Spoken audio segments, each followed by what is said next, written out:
बच्चे की थिंकिंग भी मोबाइल की तरह अपडेट होती है। हाँ, मैं सही कह रही हूँ। जैसे-जैसे बच्चे की उम्र बढ़ती है, वैसे-वैसे बच्चे की थिंकिंग अपडेट होती है।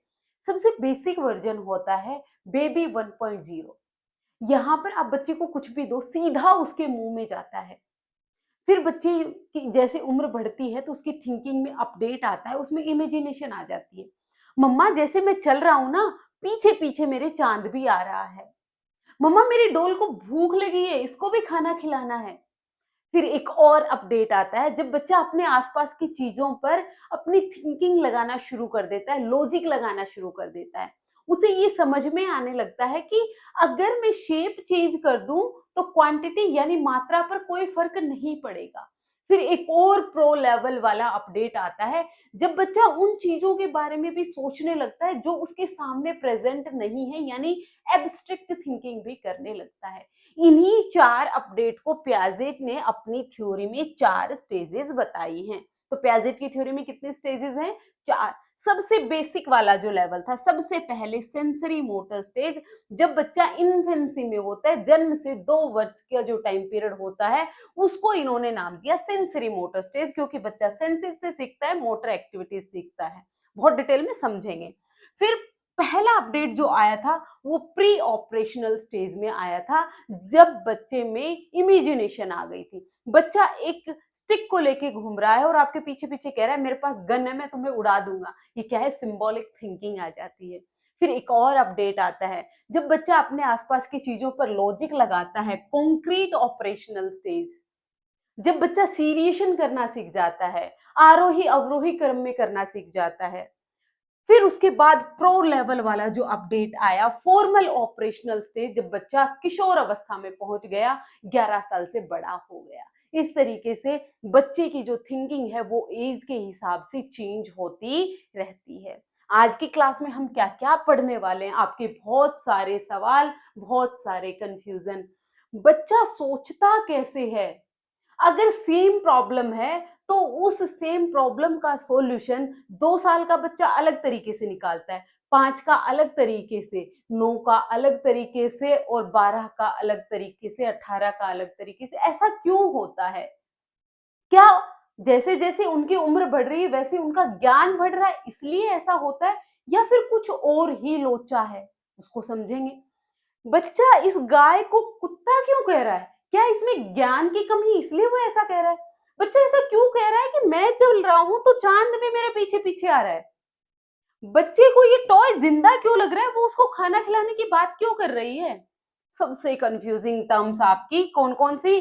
स्कीमा, असिमिलेशन, अकोमोडेशन, इतने बड़े-बड़े टर्म्स सुनकर हमें लगता है पता नहीं क्या ही जंजाल है, मेरे बस का नहीं है भाई, छोड़ दो। लेकिन छोड़ना नहीं है। क्यों? सीटेट के लिए इतनी इंपॉर्टेंट क्यों? सीबीएसई का सबसे फेवरेट टॉपिक है। कभी 2, कभी 3, कभी 4 क्वेश्चन भी इस टॉपिक से पूछे जाते हैं। तो भाई इस टॉपिक को छोड़ना तो आप अफोर्ड नहीं कर पाओगे अगर आपको सीटेट क्वालिफाई करना है। आइए एक चीज के बारे में सोचिए पहले आप। क्या एक छोटा बच्चा होता है वो छोटा अडल्ट होता है? समझ नहीं आया कुछ मैडम, क्या पूछ रहे हो? मैं ये पूछना चाह रही हूँ कि एक अडल्ट है, उसमें मैं कह दूँ कि 100 ग्राम दिमाग है, ठीक है? तो क्या ये चाइल्ड है, इसमें इनसे कम दिमाग होता है या 100 ग्राम ही होगा? या मैं कह दूँ कि भई 20 है, 50 है, 70 है, यानी ये छोटा बालक है, तो इसमें दिमाग भी कम होगा क्या? यानी क्या मात्रा में कहीं कोई डिफरेंस होता है? या इनका जो थिंकिंग का पैटर्न है, यानी जो सोचने का तरीका है, वो कुछ डिफरेंट होता है? इन दोनों में क्या चीज होती है? मैं आपको बता दूं, पियाजेट साहब कहते हैं कि जब बच्चा जन्म लेता है तभी उसमें एक वयस्क जितना ही दिमाग होता है। छोटा बच्चा समझ के हमसे ना टकराना रे। कभी ये मत कहना कि तुम तो अभी छोटे बच्चे हो, तुम में ज्ञान की कमी है। नहीं, इनमें दिमाग की कोई कमी नहीं है, ज्ञान की कोई कमी नहीं है, सिर्फ ये अलग तरीके से सोचते हैं। इनके जो सोचने का तरीका है वो डिफरेंट होता है। तो यानी मात्रा में ये क्या होते हैं? सेम होते हैं। तो डिफरेंट कहाँ होते हैं? ये डिफरेंट होते हैं गुण में, यानी क्वालिटी में। क्लियर हुई चीज? ये थ्योरी दी किसने थी? ये थ्योरी दी थी जीन पियाजेट साहब ने। जीन पियाजेट साहब की थ्योरी का क्या नाम है? कोग्निटिव डेवलपमेंट थ्योरी, यानी संज्ञानात्मक विकास का सिद्धांत, कॉग्निटिव डेवलपमेंट थ्योरी। अच्छा, इनको पता है फादर कहा गया, जनक कहा गया, पिताजी कहा गया, पापा कहा गया किसका? कॉग्निटिव डेवलपमेंट थ्योरी का। क्यों? क्योंकि बच्चे के संज्ञानात्मक विकास के बारे में स्टडी करने वाले ये पहले साइकोलॉजिस्ट थे। ये संज्ञानात्मक विकास क्या होता है अभी मैं आपको बताऊंगी क्या है। तो ये कॉग्निटिव डेवलपमेंट के क्षेत्र में काम करने वाले पहले साइकोलॉजिस्ट थे। इनकी थ्योरी बहुत फेमस भी हुई, इसीलिए इनको ताज दे दिया किसका? आज से आप बना दिए गए पापा जी किसके? कॉग्निटिव डेवलपमेंट क्षेत्र के। पहला क्वेश्चन अगर आपसे कोई पूछे कि कॉग्निटिव डेवलपमेंट क्षेत्र के पिताजी कौन है, थ्योरी के पिताजी कौन है, तो वो जीन पियाजेट साहब है। अच्छा, जीन पियाजेट साहब क्या कहते हैं, ये सबसे ज्यादा इंपॉर्टेंट है। ये कहते हैं कि बच्चा सीखता है एक्टिविटी करके। कैसे सीखता है? एक्टिविटी करके, यानी काम करके, लर्निंग बाय डूइंग। कैसे करता है? करके सीखता है। और जब ये एक्टिविटी करता है तो ये अपने अनुभव बनाता है, ये अपने एक्सपीरियंस बनाता है। और ये जो एक्सपीरियंस बनाएगा इससे उसका कॉग्निशन का डेवलपमेंट होता है, इससे उसकी जो थिंकिंग है उसमें डेवलपमेंट होता है। चीजें क्लियर हुई? क्या कहते हैं? बच्चा करके सीखता है। बच्चा कोई खाली स्लेट नहीं है कि जिसमें आपको ज्ञान भरना है। तो खाली स्लेट कौन कहते हैं? खाली स्लेट कौन कहते हैं बताओ, पता है तो कमेंट करके बताओ मुझे साथ साथ। खाली स्लेट कौन कहते हैं? व्यवहारवादी कहते हैं। व्यवहारवादी कहते हैं कि बच्चे का दिमाग है वो एक खाली स्लेट के जैसा होता है, उसमें जो भी ज्ञान आप भरना चाहें वो भर सकते हैं। कौन कहते हैं? व्यवहारवादी। अब मुझे कमेंट करके ये बताओ कि व्यवहारवादी कौन कौन है। तो ये क्या कहते हैं? ये कहते हैं कि बच्चा अपने ज्ञान का निर्माण खुद कर लेगा। क्या कह रहे हैं? बच्चे अपने ज्ञान का निर्माण खुद कर लेंगे जब वो अपने इन्वायरमेंट के साथ इंटरेक्ट करेंगे। ये क्या बोल दिया? समझाती हूं। बच्चा बैठा है और वो देख रहा है कि एक दिया जल रहा है। अब वो उसके पास जाना चाहता है कि ये हो क्या रहा है। आप बच्चे को कहो बच्चा मत जाओ, आप वहां पे हाथ जल जाएगा। आप मत जाओ वहां पर, हाथ जल जाएगा। क्या बच्चा आपकी सुनेगा? नहीं सुनेगा। वो जाएगा उसके पास और उसको टच करके देखेगा। और जब एक बार उसका हाथ जला तो क्या दोबारा बच्चा उसके पास जाएगा? नहीं जाएगा। क्यों? क्योंकि अभी उसने क्या बना लिया? अपना अनुभव बना लिया, उसने एक्सपीरियंस बना लिया कि ये चीज गर्म है, अगर मैं इसके पास गया तो मेरा हाथ जल जाएगा। तो उसमें क्या हुआ? थिंकिंग का डेवलपमेंट हुआ, उसने अपने ज्ञान का निर्माण कर लिया। आपने कुछ नहीं किया। क्लियर? तो बच्चे को खाली स्लेट नहीं समझना, अपने आप को ज्यादा ज्ञानी मत समझना कि मुझे बच्चे में ज्ञान भरना है। वो पहले से ज्ञानी पैदा हुआ है। छोटा बच्चा समझ के हमसे ना टकराना रे। छोटे बच्चे को अपने से कम मत आंको, सिर्फ वो अलग तरीके से सोचता है। बस ये सबसे इंपॉर्टेंट लाइन है ये इसकी, कि child as a active learner, वो सक्रिय रूप से सीखता है। ये कॉग्निटिव डेवलपमेंट थ्योरी के पिताजी हैं, ये स्विस साइकोलॉजिस्ट है, ये आपसे कोई नहीं पूछेगा। जो बच्चे का कॉग्निशन है ये होता क्या है? ये जो हम पढ़ रहे हैं कॉग्निटिव डेवलपमेंट थ्योरी, इसमें पियाजेट बताते क्या हैं?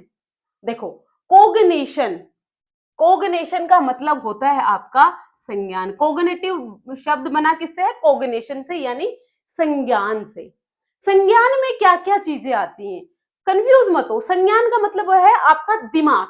जो चीजें आपके दिमाग से रिलेटेड हैं वो सारी आपके संज्ञान में आती हैं। ये बड़ी बड़ी टर्म से कंफ्यूज मत हुआ करो। संज्ञान, कॉग्निशन, जो चीजें आपके दिमाग से रिलेटेड हैं वो सब आपका कॉग्निशन है। अच्छा, क्या क्या करते हो आप दिमाग से? कमेंट करते रहो साथ साथ। क्या करते हो? क्या आप सोचते हो? सोचते हैं। और क्या करते हो? समझते भी हैं। अभी आप अपना दिमाग लगाकर लेक्चर को समझने की कोशिश कर रहे हो। आप सोच भी रहे हो कि मैडम सही पढ़ा रही है नहीं पढ़ा रही है, सोच रहे हो। फिर आप क्या करते हो, आप अवलोकन भी करते हो।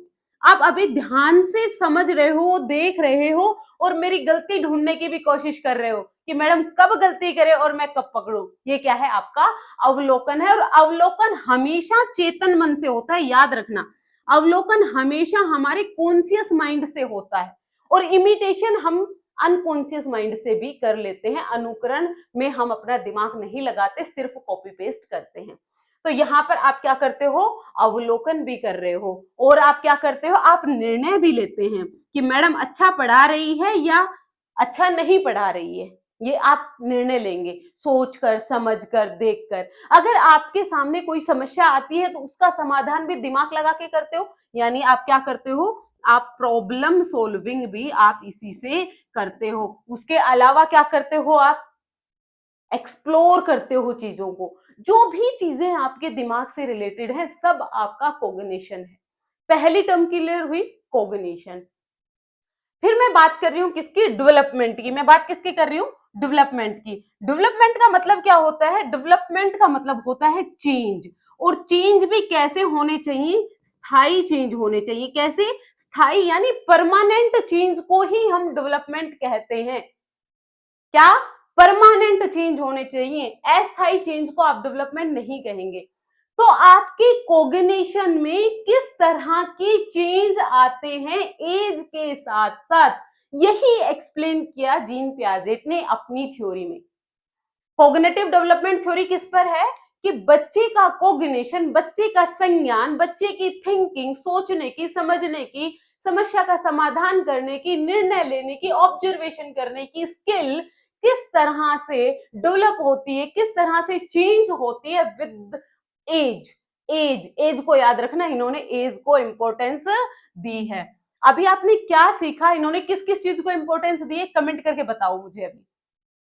ये कहते हैं कि बच्चे का कोग्निटिव डेवलपमेंट है वो बायोलॉजिकल मैच्योरेशन पर डिपेंड करता है। ये क्या जंजाल, कुछ नहीं है भाई। बायोलॉजिकल मैच्योरेशन का मतलब सीधा सीधा है आपकी क्या, एज, यानी आपकी आयु। जैसे जैसे आपकी आयु बढ़ेगी वैसे वैसे आप में कोग्निटिव डेवलपमेंट होगा। अच्छा, क्या ये मैच्योरेशन के लिए किसी तरह की लर्निंग की जरूरत होती है? सवाल बहुत जरूरी है। मैं पूछ रही हूँ जो मैच्योरेशन है यानी परिपक्वता है, क्या इसके लिए किसी प्रकार की लर्निंग की आवश्यकता होती है या नहीं होती? एग्जाम्पल से समझो। एक बच्चे ने जन्म लिया, वो लगभग सीधा लेटा रहता है, जैसे आपने उसे लिटाया वो वैसे लेटा हुआ है। थोड़े दिनों बाद बच्चा करवट लेना सीख जाता है। फिर थोड़े दिनों बाद बच्चा बैठना सीख जाता है, खड़ा होना सीख जाता है, चलना सीख जाता है। तो ये अपने आप हो रहा है या फिर इसको कोई ट्रेनिंग दे रहा है, कोई मैनुअल बच्चा पढ़ रहा है? कैसे होता है, ये स्वतः ही होता है, अपने आप ही होता है। मैच्योरेशन है वो कैसे, स्वतः ही होती है। उम्र बढ़ने के साथ साथ बच्चे के दांत निकलना शुरू हो जाते हैं। तो क्या दांत निकलने में आपको कुछ करना पड़ा? नहीं। तो आपका शरीर का जो डेवलपमेंट हो रहा है उसमें आपको किसी प्रकार की लर्निंग की जरूरत नहीं है। आपकी मांसपेशियों का जो डेवलपमेंट हो रहा है वो स्वतः ही हो रहा है, वो अपने आप होता है, तो उसमें किसी प्रकार की लर्निंग की जरूरत नहीं है। याद रखना, ये जो मैच्योरेशन है ना, ये डायरेक्टली रिलेटेड होती है आपकी आनुवांशिकता से, यानी आपकी हेरिडिटी से। अब ये हेरिडिटी क्या होती है, जो कैरेक्टरिस्टिक आपको अपने माता पिता के थ्रू मिले हैं at the time of conception. बच्चे के माता पिता इंटेलिजेंट है तो बच्चा भी इंटेलिजेंट होगा। बच्चे के माता पिता गोरे हैं तो बच्चा भी गोरा होगा। बच्चे के माता पिता लंबे हैं तो बच्चा भी लंबा होगा, छोटे हैं तो छोटा होगा। यानी जो हमारे माता पिता की जो विशेषताएं हैं वो हम में आ जाती हैं। ये हेरिडिटी के कारण होता है और ये कब होता है, जब माँ गर्भ धारण करती तभी हो जाता है। तो ये जो मैच्योरेशन है ना, ये हेरिडिटी पर डिपेंड करती है। और तो लर्निंग किस पर डिपेंड करेगी, लर्निंग आपके वातावरण पर डिपेंड करती है। किस पर, वातावरण पर। आपके आसपास क्या चीजें अवेलेबल हैं उनसे आप सीखते हो। तो ये जीन पियाजेट भी तो यही कह रहे हैं कि बच्चा अपने इन्वायरमेंट के साथ इंटरेक्ट करेगा तब वो लर्निंग कर लेगा। यहां पर मुझे एक डिफरेंस बताओ, अगर आपको स्क्रीनशॉट लेना है तो ले लो, मैं एक इरेज करने वाली हूँ। देखो, यहाँ पर डिफरेंस आप मुझे बताओ। यहाँ पर मैं दो साइकोलॉजिस्ट की बात कर रही हूँ, दोनों ही संरचनावादी हैं और दोनों ही आपके एग्जाम के लिए इंपॉर्टेंट है। कौन कौन से? एक तो है आपके प्याजेट साहब, प्याजेट जो हम अभी पढ़ रहे हैं, और दूसरे हैं आपके वाइगोस्की, वाइगोस्की साहब। ये दोनों ही आपकी एग्जाम के लिए इंपॉर्टेंट हैं। ये जो है ना प्याजेट है, ये कहते हैं कि बच्चे का डेवलपमेंट है वो एज में होता है, यानी एज को इंपॉर्टेंस है। आप किसी भी उम्र के बच्चे को कुछ भी नहीं सिखा सकते हो। ये कहते हैं कि आप जिस तरह से सिलेबस बनाया जाता है, फर्स्ट क्लास का सिलेबस इजी होता है, सेकंड का डिफिकल्ट, थर्ड का डिफिकल्ट। वो क्यों? क्योंकि जैसे जैसे बच्चे की उम्र बढ़ेगी वैसे वैसे बच्चे का कॉग्निटिव डेवलपमेंट होगा। लेकिन ये जो है ना वाइगोस्की साहब, ये कहते हैं एज का कोई मतलब है ही नहीं। ये क्या कह रहे हैं? एज इन्होंने इंपॉर्टेंस दी ही नहीं। आप किसी भी उम्र के बच्चे को कुछ भी सिखा सकते हो, बस आपको क्या करना है, उसको एक अच्छा इन्वायरमेंट देना है। ये दोनों इन्वायरमेंट देने की बात करते हैं, लेकिन फर्क कहां है? ये एक सोशल कंस्ट्रक्टिविस्ट है। ये कौन है? ये सोशल कंस्ट्रक्टिविस्ट है। ये समाज को, संस्कृति को और भाषा को इंपॉर्टेंस देते हैं। और लेकिन ये कहते हैं कि बच्चा है वो अकेले में सीख सकता है, उसे किसी दूसरे सिखाने वाले की जरूरत नहीं है।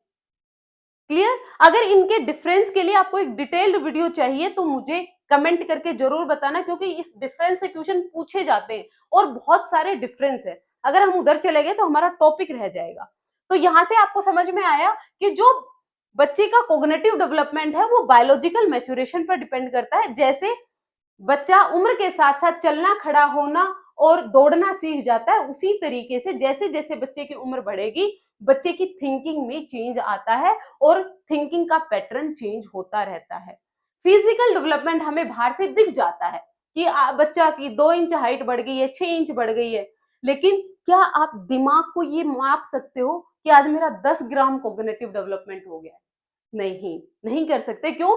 क्योंकि जो डेवलपमेंट है, जो हमारा विकास है, ये गुणात्मक होता है। विकास कैसा होता है?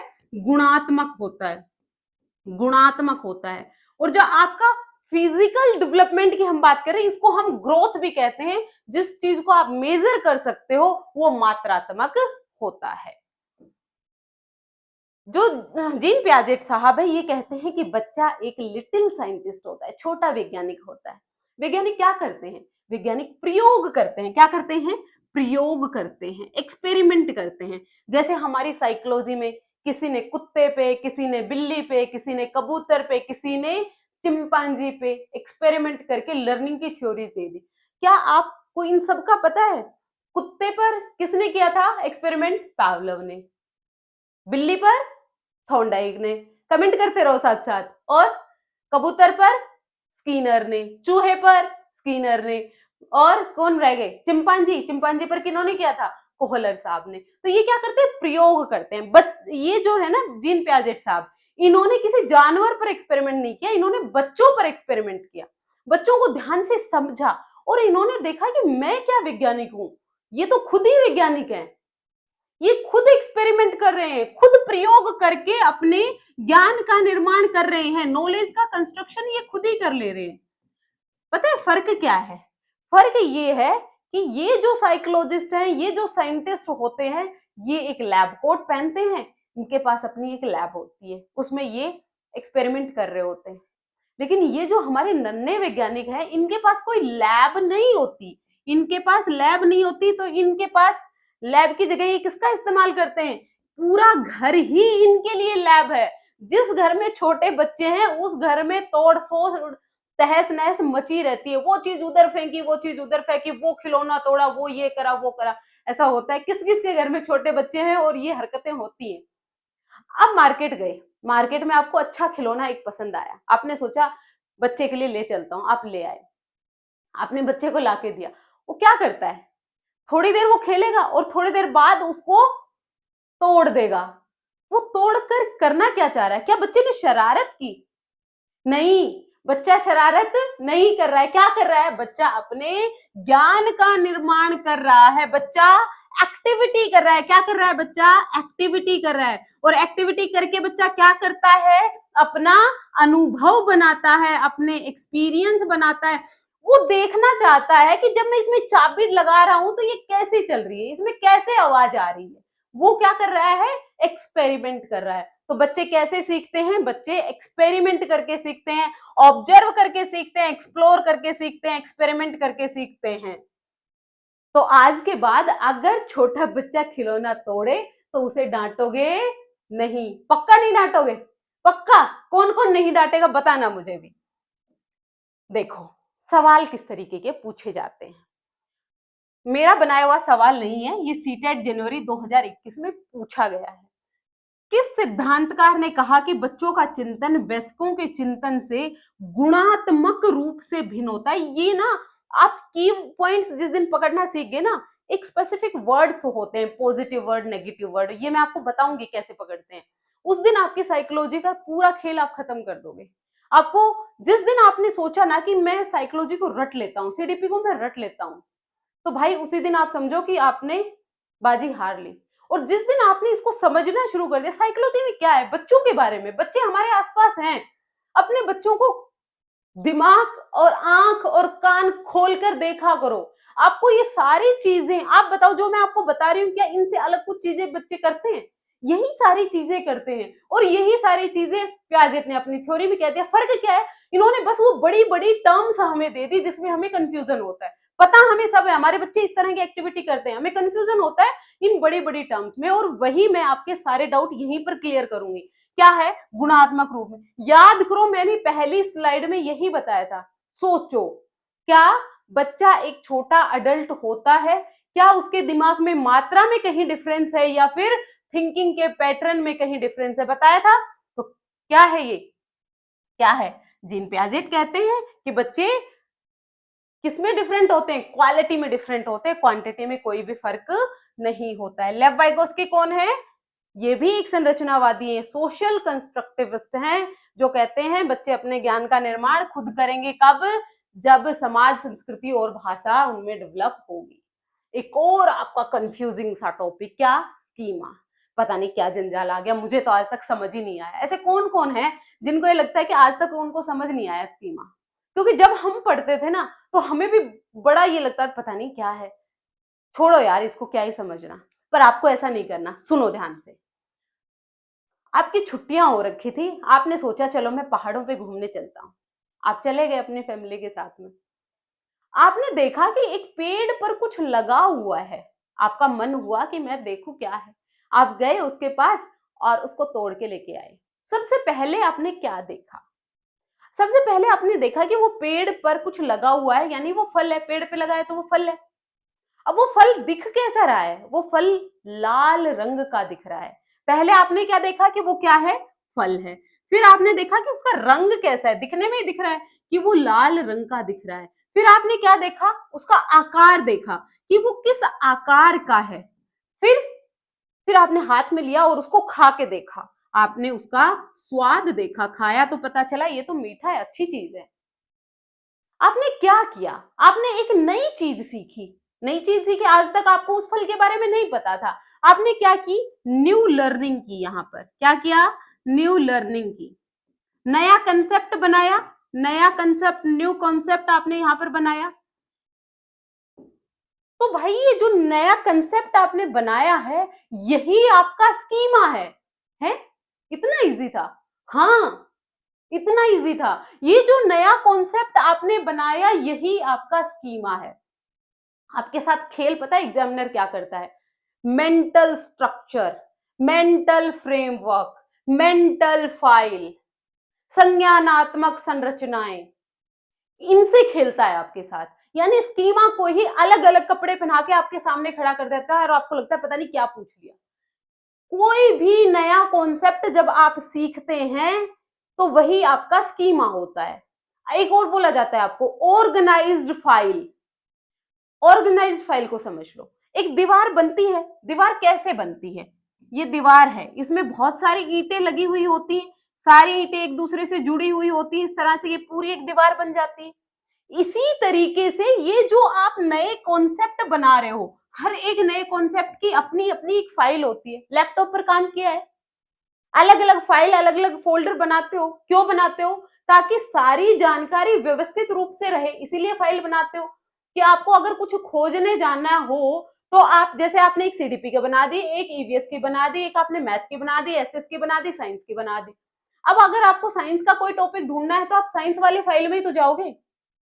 ऐसे ही करते हो, मैथ के अगर ढूंढना है तो मैथ वाली में जाओगे। तो भाई आपका दिमाग भी इन चीजों को ऑर्गेनाइज करना चाहता है कि अगर कोई मुझसे सेव पूछे तो मैं फटाफट जाऊं और अपनी फाइल से निकाल के लाऊं, ये क्या है, फल है, इसका रंग कैसा था, लाल था, इसका स्वाद कैसा था, मीठा था। हर एक कॉन्सेप्ट की अपनी अपनी फाइल बनी हुई है हमारे दिमाग में। इन्हीं को हम कह देते हैं चंक्स ऑफ इंफॉर्मेशन, इन्हीं को हम कह देते हैं मेंटल स्ट्रक्चर, इन्हीं को कह देते हैं cognitive structure, organised form of files. यही है सब कुछ, सिर्फ अलग अलग डिफिकल्ट नाम देके आपको कंफ्यूज कर रखा है। कोई भी नया चीज आप सीखते हैं वो आपका स्कीमा होता है। सवाल कैसे पूछता है देखो, जीन पियाजेट के संज्ञानात्मक विकास सिद्धांत में संज्ञानात्मक संरचनाओं, यहां पर क्या नाम दे दिया, कोग्निटिव स्ट्रक्चर्स। क्या होते हैं कोग्निटिव स्ट्रक्चर, स्कीमा होते हैं। कर पाए ना क्वेश्चन, ऐसे ही कर पाओगे। बहुत कुछ हाई फाई चीज नहीं पूछी जाती, सिर्फ आपको कंफ्यूज किया जाता है और आपको नहीं होना है, यहीं से सारे डाउट क्लियर करके जाने हैं। अगर आपको कहीं डाउट आ रहा है तो आप कमेंट करके अभी पूछो, यहीं से आपको पूरा कॉन्सेप्ट समझ के जाना है, कोई भी आपको गैप नहीं रखना है। अच्छा, मैंने सवाल पूछा था आपसे स्टार्टिंग में, ये मुझे ये देख के याद आया, स्टिमुलस रिस्पॉन्स एसोसिएशन, कुछ व्यवहारवादियों के नाम। व्यवहारवादी क्या कहते हैं, चेंज इन बिहेवियर, जब आपके व्यवहार में मॉडिफिकेशन देखने को मिलता है तो लर्निंग होती है। कौन कौन है, पावलोव है, कौन है, स्कीनर है, कौन है, थोंडाइक है, कौन है, वॉटसन साहब है। किस किस को पता था, नहीं पता था, कोई बात नहीं, समझा देंगे।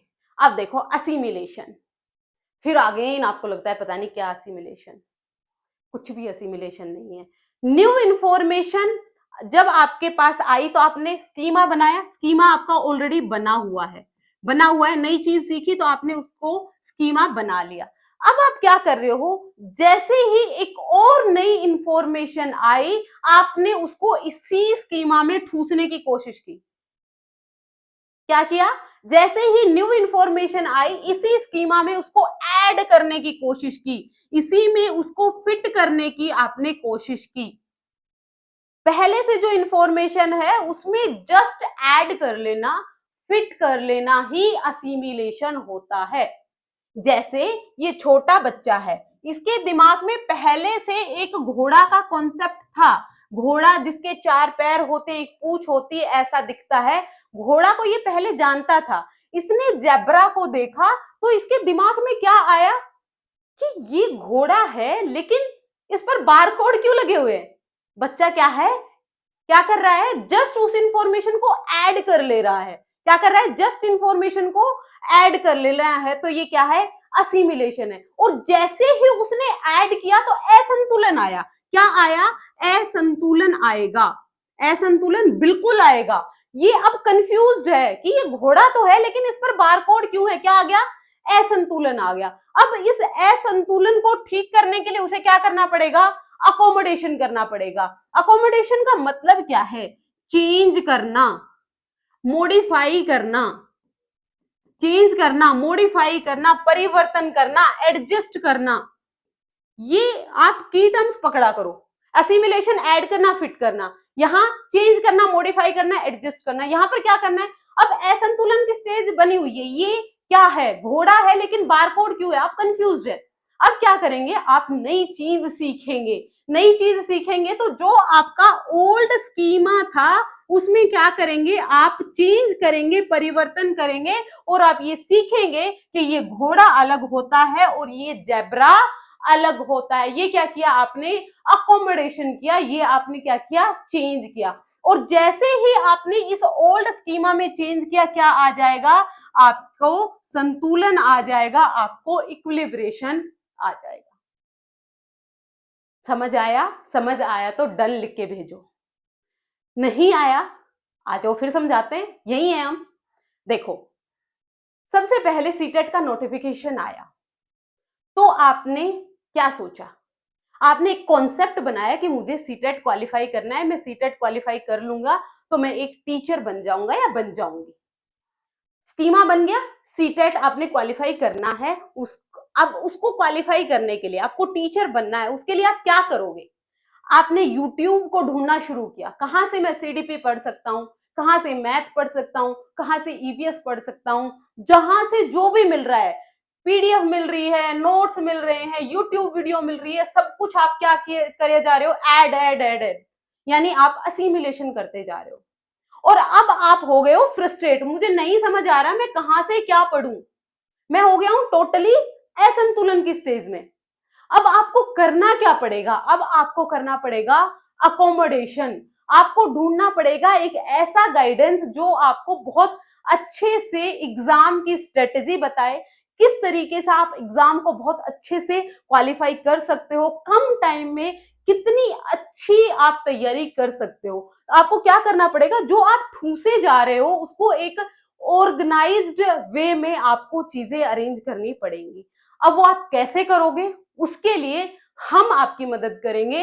अड्डा 24/7 हमेशा अवेलेबल है आपके लिए, आपकी प्रिपरेशन को बेहतर बनाने के लिए।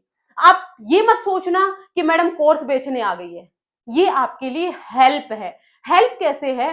ये अगर आप मेरा कूपन कोड इस्तेमाल करेंगे ES100 तो आपको 70% ऑफ मिल जाएगा।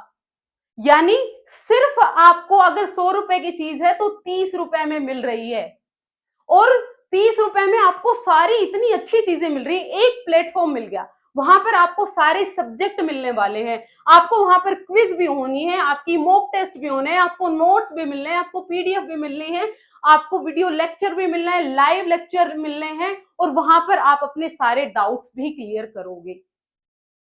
तो यहां पर आपको क्या करने की जरूरत है? यहां पर आपको अपने स्कीमा में चेंज करने की जरूरत है कि यूट्यूब पर मैं इधर उधर भागूं, उससे अच्छा एक जगह मुझे एक्सपर्ट्स की गाइडेंस मिले। क्योंकि आप जानते हैं कि अड्डा 24/7 है, ये इंडिया का लार्जेस्ट प्लेटफॉर्म है जहां पर हर एक एग्जाम की प्रिपरेशन कराई जाती है। सिर्फ मैं टीचिंग एग्जाम्स के लिए ये कोड नहीं बता रही हूँ। अगर आपका कोई भाई है, आपकी कोई बहन है, या फिर आपका कोई रिश्तेदार है जो किसी भी एग्जाम की तैयारी कर रहा है, चाहे वो रेलवे की कर रहा हो, चाहे वो एसएससी की कर रहा हो, चाहे वो बैंक की कर रहा हो, चाहे वो यूजीसी नेट की, किसी भी एग्जाम की अगर वो प्रिपरेशन कर रहा है, अगर वो कोर्स में ये मेरा कूपन कोड लगाएगा ES100 तो उसे हर कोर्स में 70% का डिस्काउंट मिल जाएगा। कैसे आपको डिस्काउंट लेना है ये मैं क्लास के एंड में आपको बता दूंगी। अभी आप समझिए आपका पूरा प्रोसेस। अभी आप में क्या आ रहा है? संतुलन आ रहा है, आपको मेरी चीजें समझ में आ रही हैं, आपको पता लग गया कि अभी मुझे एक ऐसा प्लेटफॉर्म मिल गया है जहां पर मुझे कंप्लीट चीजें मिल जाएंगी, और ये महंगा भी नहीं है, मतलब मेरे बजट में ही है। कोई भी चीज आपको पूरी फ्री में नहीं मिलती, यही सच्चाई है, आपको मान लेना चाहिए। आप एक टॉपिक कहीं से ढूंढ रहे हो, फिर दूसरा टॉपिक कहीं से ढूंढ रहे हो, तो यहां से क्या हो रहा है? आपका टाइम खराब हो रहा है। और जो ये टीचिंग एग्जाम्स की प्रिपरेशन करती हैं मेनली गर्ल्स होती हैं, उनके पास इतना टाइम होता भी नहीं है कि वो टाइम वेस्ट करें। इसीलिए उनको सस्ते दामों में जहां से अच्छी चीज मिले वो ले लेनी चाहिए। भाई आपके लिए बढ़िया रहेगा। अगर आपको इससे रिलेटेड कोई डाउट हो तो आप मुझे कमेंट करके जरूर पूछना, मैं आपको जरूर बताऊंगी, और आपको मैं वेबसाइट पर जाकर भी बताऊंगी किस तरीके से आप कोर्स परचेज कर सकते हो। तो आओ टॉपिक पर वापस आ जाओ। पहले क्या था? स्कीमा बनाया, न्यू इंफॉर्मेशन ऐड करते रहे, असिमिलेशन हुआ, ऐड करते रहे तो असंतुलन आया, असंतुलन के बाद क्या आया? अकोमोडेशन आया, अकोमोडेशन के बाद क्या आया? जब आपने स्कीमा को चेंज कर लिया तो क्या आ गया? संतुलन आ गया। ये पूरा प्रोसेस है जो आपको पता होना चाहिए, ट्यूशन पूछा जा सकता है इसी सीक्वेंस से। एक बार फटाफट रिवाइज कर लो। सबसे पहले क्या था? स्कीमा, न्यू कॉन्सेप्ट बनाना, मेंटल स्ट्रक्चर बनाना, मेंटल फ्रेमवर्क बनाना, ऑर्गेनाइज्ड फाइल बनाना, चंक्स ऑफ इंफॉर्मेशन बनाना, क्या है? स्कीमा है। स्कीमा के बाद क्या आता है? असिमिलेशन आता है, जहां पर आप ऐड करते हैं, जहां पर आप फिट करते हैं, इसको क्या कहेंगे? असिमिलेशन कहेंगे। फिर क्या आएगा? आपका असंतुलन आएगा, डिस इक्विलिब्रियम आएगा, जब आप कंफ्यूज हो जाएंगे, फ्रस्ट्रेट हो जाएंगे। असंतुलन के बाद आप क्या करेंगे? चेंज करेंगे, आप मॉडिफाई करेंगे, आप एडजस्ट करेंगे, यानी आप क्या करेंगे? अकोमोडेशन आप करेंगे और अकोमोडेशन करने के बाद क्या आ जाएगी, संतुलन की स्टेज आ जाएगी। और संतुलन की जब स्टेज आई तो मतलब आपने नई चीज सीख ली, और नई चीज सीखने को ही हम क्या कहते हैं, आपका कोग्निटिव डेवलपमेंट कहते हैं। क्या कहते हैं, कोग्निटिव डेवलपमेंट यानी संज्ञानात्मक विकास। क्लियर हुआ तो आप मुझे अब क्वेश्चन बताओ। Which of the following best represent the sequence of cognitive adaptation in Piaget theory? ये cognitive adaptation, देखो मैं ये बताना भूल गई आपको, adaptation यानी अनुकूलन। अनुकूलन क्या होता है, अनुकूलन होता है जब हम अपने environment में adjust करने की कोशिश करते हैं। हर कोई अपने आप को स्टेबल रखना चाहता है, रखना चाहते हैं। हम जिस भी environment में रहते हैं हम वहां पर फ्री रहना चाहते हैं, बैलेंस में रहना चाहते हैं, संतुलन में रहना चाहते हैं। और ये संतुलन, ये अनुकूलन आता कैसे, दो प्रोसेस से। कौन से, जो हमने अभी डिस्कस किए, कौन कौन से, असिमिलेशन, असिमिलेशन और अकोमोडेशन, और अकोमोडेशन। आप ये दो प्रोसेस के थ्रू आप अडेप्टेशन में रहते हैं। क्लियर? तो इसके पूरा सीक्वेंस अभी तो मैंने बताया, अगर किसी ने गलत किया तो मैं अभी फोन से निकल के मारूंगी। बताओ, पहले स्कीमा था, असिमिलेशन था, डिसइक्विलिब्रियम आया था, अकोमोडेशन था और इक्विलिब्रेशन था। क्या यही सही है? कमेंट करके बताओ मुझे इसमें से कौन सा सही है, मैं नहीं बता रही। अब देखो, sequence of development among children from birth to adolescence, यानी आपका जो बेसिक कॉन्सेप्ट था वो मैंने क्लियर कर दिया है। अब हम स्टेजेस की तरफ बढ़ रहे हैं, स्टेजेस ऑफ कॉग्निटिव डेवलपमेंट में। मैंने पहली स्लाइड में आपको बताया था 4 स्टेजेस, अब पता चलेगा आपका कितना प्रेजेंस ऑफ माइंड था। पहली स्टेज कौन सी थी? पहली स्टेज सेंसरी थी, कॉन्क्रीट थी, एब्स्ट्रैक्ट थी। सेंसरी के बाद प्री ऑपरेशनल नहीं थी? थी, लेकिन इसमें तो ऑप्शन में 3 ही है, तो प्री ऑपरेशनल को स्किप कर दो, आंसर क्या हो जाएगा, फर्स्ट हो जाएगा। देखो, प्याजेट ने अपनी थ्योरी में कितनी स्टेजेस की बात की, 4। 4 स्टेजेस क्या थे, 4 अपडेट्स थे। वो कैसे आते हैं, उम्र के साथ आते हैं, एज के साथ आते हैं। जैसे जैसे बच्चे की उम्र बढ़ती है वैसे वैसे बच्चे की थिंकिंग में चेंज आते हैं, थिंकिंग में अपडेट्स आते हैं। आपको इस स्लाइड से याद क्या रखना है, चारों स्टेजेस के नाम याद रखने हैं उसके टाइम के साथ में। तो पहली स्टेज कौन सी है, सेंसरी मोटर स्टेज, जब बच्चा जन्म लेता है, जन्म से 2 वर्ष यानी जब बच्चा इन्फेंसी में होता है, शैशव अवस्था में होता है। प्री ऑपरेशनल 2 से 7। अच्छा, कई जगह आपको ये कंफ्यूजन होता है कि कई जगह 2 से 6 दिया हुआ होता है, कई जगह 2 से 7 दिया होता है। ये लोचा क्या है, मैं बताती हूँ, आओ इधर। बच्चों में पाए जाते हैं क्या, इंडिविजुअल डिफरेंसेस। क्या पाए जाते हैं बच्चों में, इंडिविजुअल डिफरेंसेस, यानी व्यक्तिगत विभिन्नताएं पाई जाती हैं। और ये व्यक्तिगत विभिन्नताएं किसके आधार पर होती हैं, आपकी हेरिडिटी और इन्वायरमेंट के आधार पर होती हैं। हर एक बच्चे की हेरिडिटी अलग है, हर एक बच्चे का इन्वायरमेंट अलग है। हेरिडिटी और इन्वायरमेंट दोनों का जब प्रोडक्ट होता है तब वो बच्चे के डेवलपमेंट को डिटरमाइन करते हैं। ये पता है, प्रिंसिपल ऑफ डेवलपमेंट में पढ़ा है, नहीं पढ़ा है तो नेक्स्ट क्लास उसी की होने वाली है, आप जरूर से उसे देख लीजिएगा। तो यहाँ पर क्या है, बच्चों में इंडिविजुअल डिफरेंसेस पाए जाते हैं। कोई बच्चा जल्दी बढ़ जाता है, कोई बच्चा धीरे बढ़ता है। आपने देखा होगा, कोई बच्चा 9 महीने की उम्र में चलने लगता है, कोई 12 महीने में, कोई 18 महीने में। ऐसा क्यों हुआ? क्या जो 9 महीने में चल रहा है बच्चा वो तेज है और जो 18 महीने में चल रहा है वो बच्चा स्लो है? ऐसा नहीं होता, सिर्फ उनके जो डेवलपमेंट की रेट है उसमें डिफरेंस होने के कारण गति में डिफरेंस होता है। सीक्वेंस हमेशा सेम रहेगी। पहले बच्चा बैठना सीखेगा, फिर खड़ा होना सीखेगा, फिर चलना सीखेगा। दुनिया के किसी भी कोने का बच्चा ऐसे ही चलेगा। तो फर्क कहाँ होता है, सिर्फ रेट में डिफरेंस होता है। इसीलिए कुछ साइकोलॉजिस्ट इसको 2 से 6 लिख देते हैं, कुछ 2 से 7 लिख देते हैं। अगर क्वेश्चन पूछा जाएगा तो ऑप्शन में दोनों नहीं होते, तो कंफ्यूज मत होना। कितना, 2 से 7। फिर तीसरी स्टेज है 7 से 11 कॉन्क्रीट ऑपरेशनल, और चौथी है फॉर्मल ऑपरेशनल स्टेज। सबसे पहली स्टेज कौन सी है आपकी, सेंसरी मोटर स्टेज। जब बच्चा जन्म लेता है, जन्म से लेकर और 2 वर्ष तक की आयु, उसमें बच्चा कौन कौन से कैरेक्टरिस्टिक शो करता है। यहाँ पर बच्चा अपनी सेंसेस और एक्शन से सीखता है, ऑब्जेक्ट परमानेंस आ जाती है, कॉज एंड इफेक्ट अंडरस्टैंडिंग आ जाती है, रिफ्लेक्स एक्शंस आ जाती हैं, गोल डायरेक्टेड बिहेवियर करने लगता है, इमिटेशन करने लगता है। ये कैरेक्टरिस्टिक सारी बच्चा कब शो करता है, इन्फेंसी में, जब वो 0 से 2 साल में होता है। इसका आप स्क्रीनशॉट लेके रख सकते हैं ताकि आपको सारी कैरेक्टरिस्टिक एक ही पेज पर मिल जाएँ। तो अगर आपको प्रैक्टिस करना हो तो आपको चीज़ें क्लियर रहें। ये जो कैरेक्टरिस्टिक हैं इन्फेंसी की, सेंसरी मोटर स्टेज की, वो हम नेक्स्ट क्लास में डिस्कस करेंगे। आज के लिए इतना ही, मिलते हैं फिर से। Thank you very much. अच्छा रुको, मैं भूल गई आपको वो और बताना था, आपको अड्डा 24/7 पे जाकर किस तरह से आप कोर्स परचेज़ कर सकते हो। क्या करना है, सबसे पहले आप गूगल पे जाओ। गूगल पे जाके अड्डा 24/7 आप सर्च करो, ये वेबसाइट ओपन हो जाएगी। आप अड्डा 24/7 की ऐप भी डाउनलोड कर सकते हो, वो आपके ऊपर है, आप क्या करना चाहते हो। ये देखो, जब आप नीचे स्क्रॉल करोगे तो यहाँ पर आपको एक्सप्लोर बाय एग्जाम्स, आप जिस भी एग्जाम के लिए प्रिपरेशन कर रहे हैं उसके लिए आप कोर्स परचेज कर रहे हो, हर एक कोर्स पर 70% ऑफ है। चाहे आप एसएससी के हैं, रेलवे के हैं, आप बैंकिंग के हैं, आप यूजीसी नेट के हैं, आप किसी भी एग्जाम के प्रिपरेशन कर रहे हो, हर एक एग्जाम पर आपको ऑफ मिलेगा।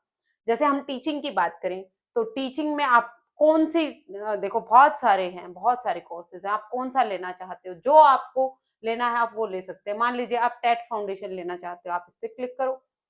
टेट फाउंडेशन में देखो, सोशल साइंस का है, साइंस का है, इंग्लिश का है, आप साइंस का लेना चाहते हो, इस पर क्लिक करो। तो यहाँ पर आपको देखो बॉय नाउ का ऑप्शन मिलेगा, यहाँ पर क्लिक करेंगे, हर एक में सेम रहेगा। तो यहाँ पर जाकर आपने एंटर कूपन कोड, यहाँ कूपन कोड डालना है। कूपन कोड क्या था मेरा, ES100, ये आपने डाला, यहाँ पर आप कर दो अप्लाई। तो यहाँ पर आपको मिल जाएगा डिस्काउंट। देखो अब ये पूरा कोर्स आपको मिल जाएगा कितने में, 1679 में, 1679 में आपको ये पूरा कोर्स मिल जाएगा। देखो ये छोटी सी अमाउंट है, अगर आपको एक छोटी सी अमाउंट देकर पूरे एग्जाम की पूरी स्ट्रेटेजी, पीवाईक्यूज भी मिल जा रहे हैं, आपको नोट्स भी मिल जा रहे हैं, आपको वीडियो लेक्चर भी मिल रहे हैं, आपको लाइव लेक्चर मिल रहे हैं जिसमें आप अपने डाउट्स साथ साथ क्लियर करते रहते हो। देखो मैं ये नहीं कहती कि फ्री में आप प्रिपरेशन नहीं कर सकते, यूट्यूब से आप प्रिपरेशन नहीं कर सकते, या ये अमाउंट सबके लिए बहुत छोटा है। लेकिन आज की रियलिटी पता है क्या है? यूट्यूब पे आपको पूरा कंटेंट नहीं मिलता। आपको एक टॉपिक मिल जाएगा, दूसरा टॉपिक मिल जाएगा, तीसरा फिर आप उसके पीडीएफ के लिए घूम रहे हो, फिर प्रैक्टिस मैं कहाँ पे करूँ? मुझे पीवाईक्यूज़ नहीं मिल रहे, मुझे एमसीक्यूज़ नहीं मिल रहे। बहुत सारी परेशानी आती है। जो आपके डाउट है वो डाउट ही रह जाते हैं, कभी क्लियर होते ही नहीं है। तो उनकी प्रॉब्लम्स का सॉल्यूशन एक जगह ही आपको मिल जाए, आपका टाइम वेस्ट ना हो। क्योंकि अब एग्ज़ाम्स में इतना टाइम तो होता नहीं है कि आपको बहुत टाइम है प्रिपेयर करने के लिए। एक जो हमारी लाइफ़स्टाइल है वो इतनी बिज़ी हो गई है, उसमें पहले ही हमारे पास 36 काम होते हैं। फिर उसके बाद हम ढूँढ रहे हैं कौन-सा हमें कहाँ पढ़ना है। एक टॉपिक एक टीचर का समझ में आ रहा है, दूसरे का नहीं समझ में आया, वो छोड़ दें। तो आपको एक प्लेटफ़ॉर्म दे रहा है अड्डे 24/7 कि यहाँ पर आकर आपको सारी चीज़ें एक जगह ही मिल जाती हैं। और अड्डा 24 की जो फैकल्टी होती है वो बहुत हाई लेवल वाली होती है, ये नहीं है कि कहीं से कोई भी उठाया और वो पढ़ा रहा है। उनको सब पता होता है आपके एग्जाम में कौन से टॉपिक से कितने क्वेश्चन पूछे जाते हैं, तो आपको एक कंप्लीट गाइडेंस मिलती है और एंड आपके एग्जाम तक पूरी फैकल्टी, सब लोग आपके साथ खड़े रहते हैं। तो आप अपना भरोसा अड्डा 24/7 पर बिल्कुल दिखा सकते हैं, आँख बंद करके दिखा सकते हैं, आपको कभी कोई परेशानी नहीं होगी। वापस आएँ अपने टॉपिक पे, तो कल हम क्या डिस्कस करेंगे? Sensory motor stage. सेंसरी यानी बच्चा अपनी सेंसेस से सीखता है। मोटर यानी बच्चा अपने शरीर की एक्टिविटी से सीखता है। इस उम्र में बच्चे की अगर खिलौने को आप छुपा दें तो बच्चा उस खिलौने को फिर से ढूँढता है। ये कौन-सी कैरेक्टरिस्टिक होती है, ये आप मुझे कमेंट करके ज़रूर बताना। और अगर आपको सीडीपी का और कौन-सा टॉपिक डिफ़िकल्ट लगता है वो आप मुझे बताना, ताकि मैं आपके डाउट्स क्लियर कर पाऊँ। और अगर इस क्लास में आपको कोई डाउट हो तो ज़रूर पूछना। और अगर आपको क्लास पसंद आती है तो लाइक, शेयर, सब्सक्राइब ज़रूर कर दीजिएगा। आज के लिए इतना ही, मिलते हैं फिर से। Thank you very much.